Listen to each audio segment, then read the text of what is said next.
Ok, tout est prêt. Hop. Frérot, écoute-moi bien.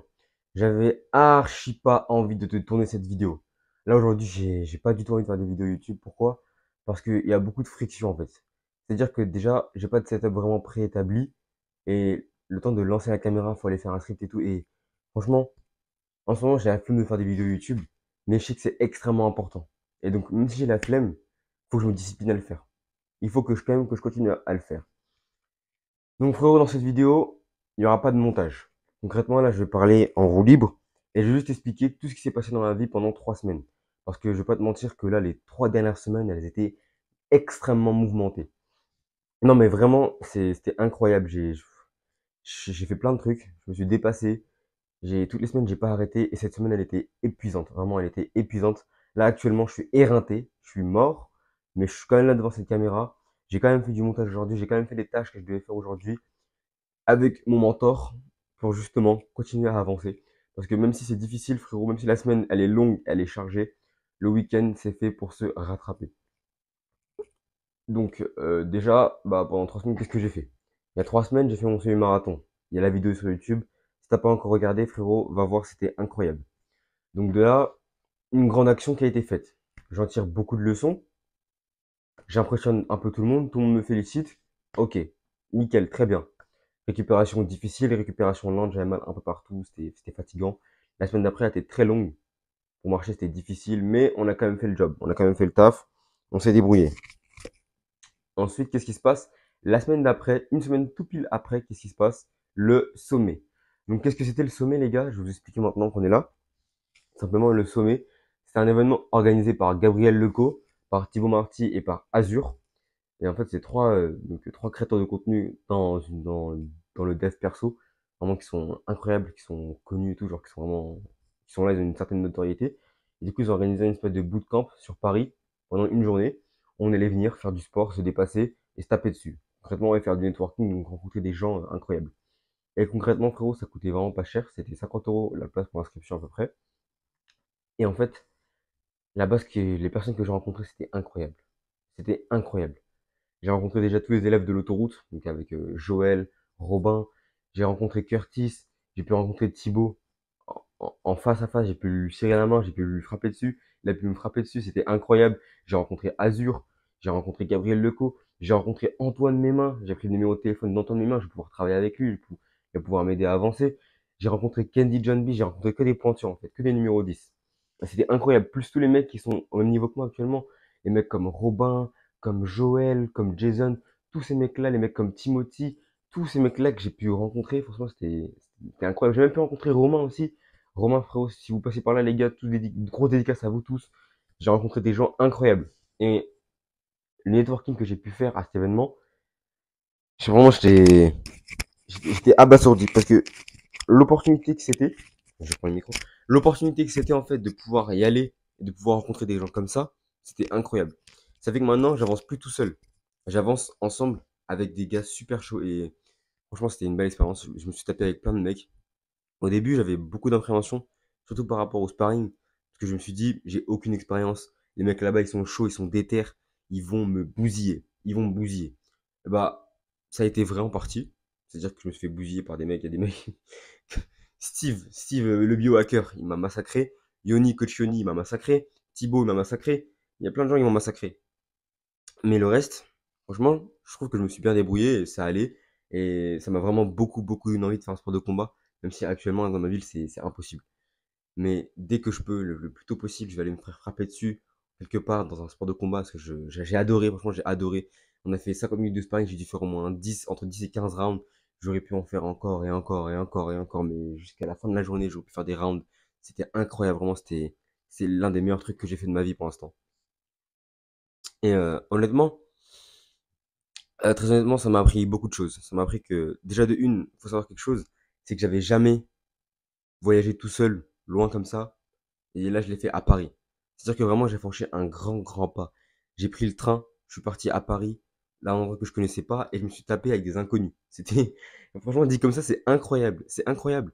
Mais ça m'a fait énormément progresser. Ça m'a fait énormément progresser et j'ai rencontré des gens, mais les feats au futur, dans le futur, les feats qu'il va y avoir, Dès que je peux, par exemple, dès que je pars sur Paris, dès que je pars dans une ville en France, dès que je pars quelque part, il y a un mec, tu vois, que je connais.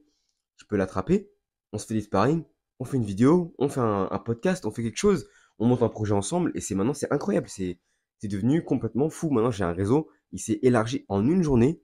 J'avais pas de réseau, je connaissais que Thibaut Marty, Curtis, Joey, quelques-uns, quelques personnes par-ci par-là, mais rapidement, isolés, des cas isolés, on se connaissait pas vraiment. Maintenant, on se connaît, on s'est tapé dessus et on va avancer ensemble, on est déter. Et les gars, le bruit que ça va faire quand les vidéos elles vont sortir, parce que là, on vous a pas encore montré exactement ce qui s'est passé là-bas. Mais quand tout va leak, quand tout va sortir, les gars, faudrait être prêts parce que c'est le bruit que ça va faire, ça va être incroyable. Ça va être incroyable. Et les prochains séminaires comme ça, laisse tomber, mais laisse tomber. Et là, du coup, moi, en partant de ce séminaire, la promesse que j'ai faite, c'est quoi? C'est qu'au prochain, on va tous revenir, mais bien meilleur qu'avant. Bien plus mature, bien plus charismatique, bien plus éloquent, bien plus musclé, bien plus riche. On va tous revenir la prochaine fois quand on va se rencontrer encore une fois et qu'on va encore se retaper dessus. J'ai envie de voir dans les yeux de tous ces mecs-là et dans mes yeux à moi, j'ai envie qu'ils puissent tous voir que bordel, j'ai progressé, bordel, maintenant, je suis en place. Donc certes, on s'est tous rejoints au sommet, mais c'est pas fini parce que c'était un sommet qui était plus bas. C'était un petit sommet. Nous, on veut se rejoindre quelque part de très haut, de très très très très haut, à un sommet où personne ne pourra aller nous chercher. On va aller toucher le ciel, nous. On va aller plus haut que le ciel, on va aller loin, très très loin. Et ça va faire beaucoup de bruit. Et les prochains aussi vont faire beaucoup de bruit. Ensuite, frérot, après le sommet, j'étais plein de motivation, c'était incroyable. Donc j'ai plein d'idées qui m'ont tourné dans la tête. Sauf que petit bémol, c'était cette semaine du coup. Petit bémol, cette semaine, c'était la reprise des cours et c'était extrêmement chargé. Quand je dis extrêmement chargé, j'ai eu beaucoup de choses à faire. Déjà pour te dire, en rentrant de Paris le dimanche soir, j'étais dans la voiture avec mes parents. Je laisse tomber, j'étais KO. Je suis rentré chez moi, il devait être 23h, un truc comme ça. J'ai mangé un coup, je me suis douché, etc. Je suis parti sur mon bureau et j'avais une dissertation de philosophie à terminer. Donc très clairement, bah, de minuit à 3h du matin, j'ai fait une dissertation de philo en rentrant. Donc j'avais 3 heures de sommeil dans les pattes. Et le lendemain, lundi, journée 6h-20h. C'était incroyable aussi, c'était très long. Mais bref, la dissertation de philo, ça a valé le coup au final. J'ai une très bonne note, donc je m'en plains pas. Mais la semaine déjà, elle a démarré sur les chapeaux de roue. Ensuite, le mardi, bah, journée full, journée complète aussi. Mercredi, oh, j'ai fait de la merde. Clairement, j'ai fait de la merde. J'ai mangé un repas plein de riz, de poulet, donc laisse tomber. Attends, là, je vais vérifier quand même si ça s'est pas coupé. Parce que non, c'est bon, ça s'est pas coupé. Donc frérot, déjà concrètement, c'était mercredi, j'ai fait de la merde. J'ai mangé un repas de riz, du poulet. Après c'était digestion. J'étais KO. J'ai fait une erreur de merde, mais une erreur mais stupide qui est de trop manger. Stupide, une erreur estupidos. C'était nul. J'ai été trop con. Donc frérot, ne reproduis pas cette erreur-là. Quand t'as des tâches à abattre, quand c'est l'heure d'être productif, va pas t'enquiller un repas énorme. Ça sert à rien. Ça sert à rien. Tu vas te bousiller. Tu vas bousiller ta productivité. Tu vas être en digestion, tu vas être fatigué, c'est mort pour toi. Donc, frérot, quand c'est l'heure de travailler, tant que t'as pas fini de faire tes tâches importantes, va pas manger un énorme repas. Moi, j'ai pas encore fini mes tâches importantes. Dis-toi, il est quelle heure? Il doit être 15h. Voilà, il est 15h50. Frérot, bon, ça a coupé, mais c'est pas grave. Allez. Du coup, je disais mercredi, je fais de la merde. Voilà, donc on va avancer du coup. Et là, arrive le moment où vendredi, je dois partir à un oral. Enfin, jeudi soir, je pars du coup pour un oral pour une grande école que je prépare depuis 2 ans. C'est un oral extrêmement stressant et très difficile que je prépare depuis longtemps pour une grande école. Clairement, j'arrive là-bas le soir, j'ai pris un hôtel, j'y suis allé tout seul. Donc déjà, je me suis senti vraiment masculin de pouvoir y aller tout seul, de résider tout seul là-bas. Et de pouvoir ensuite aller à mon oral bah, en voiture tout seul. C'était vraiment une bonne expérience que j'avais jamais faite avant. Mais j'ai encore franchi une zone encore dans ma zone de confort. Et qu'est-ce qui s'est passé là-bas à cet oral? Déjà, le matin, les examinateurs, ils arrivent en retard. Moi, j'ai mal au ventre. Comme à chaque fois que je suis stressé, j'ai un peu mal au ventre. Parce que moi, j'ai un stress surtout physique. C'est pas un stress qui se traduit dans mes mots ou qui se traduit dans mon comportement. C'est surtout physique. C'est-à-dire, je peux avoir mal quelque part. Je sais pas, voilà, ça peut être ça, par exemple. Et à cet oral, bah, qui était assez compliqué, bah, j'ai réussi à atteindre l'état de flow. C'est quoi en fait l'état de flow? C'est quand le défi est suffisamment dur pour que tu doives te surpasser, mais suffisamment atteignable pour pour que tu puisses l'atteindre. Donc, c'est-à-dire que bah, c'était très difficile, mais comme c'est une discipline où l'oral, où je dois un petit peu, entre guillemets, exceller et que je m'entraîne depuis longtemps dessus, j'ai pu à la fois me dépasser. Et à ce moment-là, j'avais complètement oublié que j'étais un oral. Clairement, je me suis senti comme un grand conférencier, comme Steve Jobs, Steve Harvey, comme un Jordan Peterson devant une foule dans un amphithéâtre ou devant une foule dans une scène qui raconte une histoire incroyable et je me sentis comme ça vraiment. Donc c'était une sensation vraiment pas mal du tout. Et bah frérot, ce que tu dois en retenir, c'est que l'état de flow, il peut s'activer.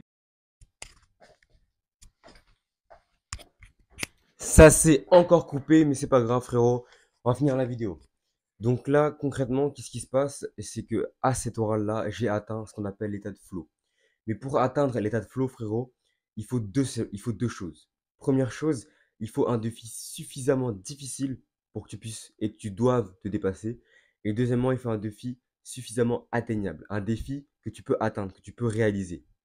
S'il y a une des conditions qui manque ou si la balance elle est mal équilibrée, tu vas pas atteindre l'état de flow aussi facilement que ça. Par exemple, moi tout à l'heure, j'étais en train d'écrire des mails pour mon mentor et clairement j'ai atteint l'état de flow. C'était incroyable, j'arrivais plus à m'arrêter. J'étais là en mode, oh, je tapais sur mon ordinateur et en fait, je voyais pas le temps passer. Je voyais flou autour de moi, mais j'étais focus sur mon écran. Et en fait, c'est ça l'état de flow. C'est que tout le reste autour, ton cerveau, il le floute. Il met une censure. C'est pas important. Il l'enlève de ta vie. Mais ce qui est important, tu le verras en gros, en rouge. Tu le verras plus lent. Toi, tu vas accélérer. Tu verras tout qui va ralentir, mais toi, tu vas accélérer. Et ça, c'est incroyable. Et là, concrètement, en gros, on est samedi. Ce soir, c'est la nif d'un pote. J'ai tenté de rattraper toutes mes tâches aujourd'hui. Mon iPhone je sais pas ce qu'il a, frère, il m'énerve. Mais en tout cas, la vidéo que je suis retourné là, elle sort ce soir. Et demain, une autre vidéo. Même si ce soir, bah, je pars à l'anniversaire d'un pote. Demain, il faudra que je me réveille et que je fasse le taf. Toujours, toujours et encore. Gros, on ne s'arrête pas. On ne s'arrête plus. Et on ne s'arrêtera pas. Si t'es encore là, il est à peu près 16h25. Donc, écris 16h25 en commentaire si t'es encore là. Ou envoie un message sur Instagram où t'écris 16h25. Parce que ça me permettra de savoir que t'es un vrai frérot. Que t'es un vrai soldat. Parce que pour moi, c'était là, actuellement, dans cette vidéo-là, en train de regarder ma vidéo de merde là, c'était là, à 16h25, tu regardes la vidéo et que tu m'envoies un message où tu commandes ça, c'est-à-dire que je saurais que t'es un vrai soldat, je saurais que t'es un vrai frère. Et si j'ai aucune réponse, c'est-à-dire qu'il n'y a aucun soldat qui a regardé la vidéo jusqu'au bout. Et donc c'est-à-dire que je ne mérite pas encore. Mais s'il y en a ne serait-ce qu'un seul qui est là, actuellement, qui me regarde, qui écoute ce que je dis et qui va m'envoyer un putain de message en disant 16h25, gros, je serais fier. Je serais fier parce que je me dirais, il y a au moins une personne qui l'a fait. Et si personne ne le fait, bah, c'est-à-dire que je dois encore travailler sur moi. Je dois encore travailler, travailler, travailler pour que les gens aient envie de m'écouter jusqu'au bout. Frérot, je te laisse sur ça. Prends soin de toi, ferme ta bouche, agis, fais tout ce qu'il y a à faire. Moi, personnellement, je vais devoir donner un défi. C'est de me réveiller maximum à 6 heures du matin, là, tous les jours. Tous les jours, pendant au moins un mois, je vais essayer ça. Maximum 6 heures du matin, je suis levé en train de travailler parce que ça va plus, là. Au niveau du sommeil, ça va plus du tout, je gère plus trop. Donc, faut que je reparte dans les bonnes habitudes, frérot.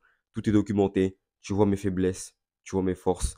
Gros, je suis pas parfait, mais je suis en train d'essayer de me discipliner à mort, à mort, à mort. Et je veux qu'on avance ensemble, frérot. Donc, prends soin de toi, agis, ferme ta bouche et à la prochaine vidéo qui sort normalement demain si j'ai tenu mes engagements et que je me suis levé comme un bonhomme.